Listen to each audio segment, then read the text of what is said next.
আজমগীর। আমি 7 বছর থেকে ফেসবুক চালিয়েছি। আমি ফেসবুকে ইনকাম করার জন্য 1 বছর থেকে চেষ্টা চালাচ্ছি। আমি ভাইরাল হওয়ার জন্য কোন কাজটি করিনি আপনারা বলুন। আমি ভাইরাল হওয়ার জন্য কখনো হানিফ সঙ্গে ছেড়েছি, কখনো মোশাররফ করিমের মতো অভিনয় করেছি, আর কখনো চঞ্চল চৌধুরীর মতো অভিনয় করেছি। আর আজকে চলে এসেছি বাংলাদেশ নামক গ্রহে। এই গ্রহে কিভাবে আগামী 1 ঘন্টায় 1 বস্তা ঘাস কাটতে হয় সেই নিয়ে আপনাদের সঙ্গে থাকবো।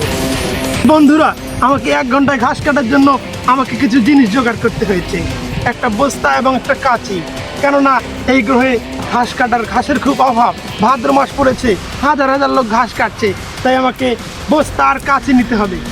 তো আমার ক্যামেরাম্যান আমার সঙ্গে সেই ঘাস কাটার দৃশ্যটা আপনাদেরকে দেখাবে। সেটা কতটা কঠিন, সেটা কতটা ভয়াবহ হতে পারে।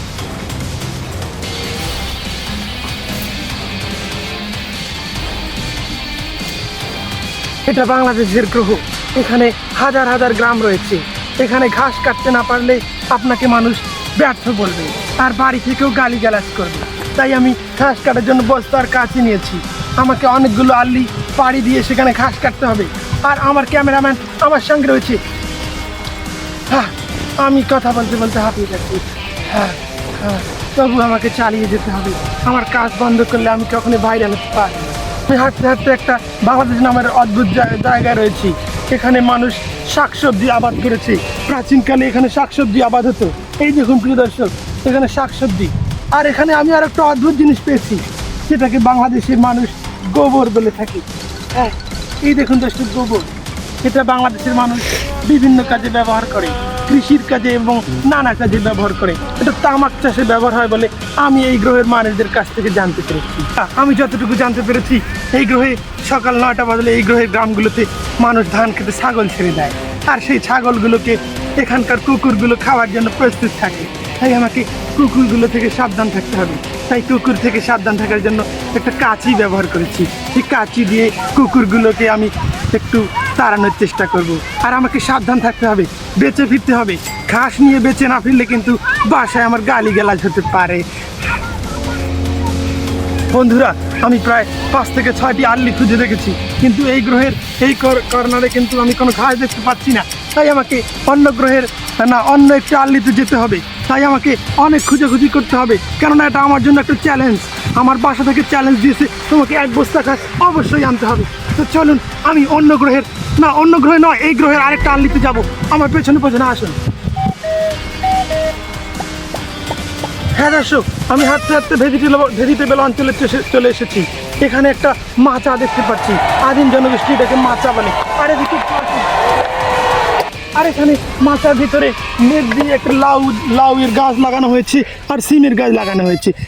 এটা আদিবাসীরা এটা খেতে খুব ভালোবাসে, আর আমিও মাঝে মাঝে খাই। আর এদিকে কিন্তু আমি এই গ্রহে অনেক ঘোরাঘুরি করলাম, তো অবশেষে একটা ঘাস পেলাম। সেটা আপনাদের সঙ্গে কেটে দেখাবো। আমাকে এখানে খুব সুন্দরভাবে বসতে হবে। এটা কিন্তু সহজ নয়। আর এভাবে এই ফুলেলা ঘাসটাকে ধরে এভাবে কাটতে হবে। এই গ্রহের মানুষ এভাবে ঘাস কাটে, আমি অনেক দেখেছি। আর এটা ঘাস কাটা হয়ে গেলে আমার পরিষ্কার মুখটা খুলতে হবে, আর এখানে প্রবেশ করাতে হবে, খুব সুন্দরভাবে প্রবেশ করাতে হবে। প্রিয় দর্শক, আমরা ঘাস পাইনি তো কি হয়েছে? এই গ্রহে অন্য গ্রহ থেকে এলিয়েন জনগোষ্ঠী এসেছে। তাদের সঙ্গে কথা বলে আমরা আনন্দিত হবে বলে আশা করছি। দর্শক, আমরা একজন এলিয়েনদের সাথে কথা বলবো এখন। আপনার নাম কি? আপনার বাসা কোথায়? প্রিয় দর্শক, তারা কি বলছে আমি বাংলা দিয়ে বুঝিয়ে দিচ্ছি। তারা বলছে যে আমার নাম মিস্টার নাল্টু রহমান, আমি এলিয়েন জনগোষ্ঠীর একজন সর্দার, এবং তারা বলছে যে আমার বাসা হচ্ছে এলিয়েন জনগোষ্ঠী। এখানে এলিয়েন রয়েছে, বল্টু এলিয়েন। হ্যাঁ ভাই, আপনারা এলিয়েন, আপনারা এখানে কিভাবে এসেছেন? আর এটা কি? আপনাকে অসংখ্য ধন্যবাদ। প্রিয় দর্শক, এটা তাদের রকেট, এই রকেটে করে এসেছে। আর তারা বলছে তারা এই রকেটে সবাই চড়েছিল, এটা উড়ে এসেছে। তো আপনাদের ধন্যবাদ, আপনারা আমাদের জন্য কিছু করার চেষ্টা করবেন।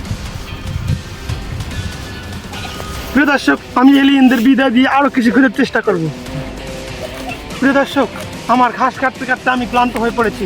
প্রায় আমার ঘড়িতে 1 ঘন্টা হয়ে গেছে, আমি আর পাচ্ছি না।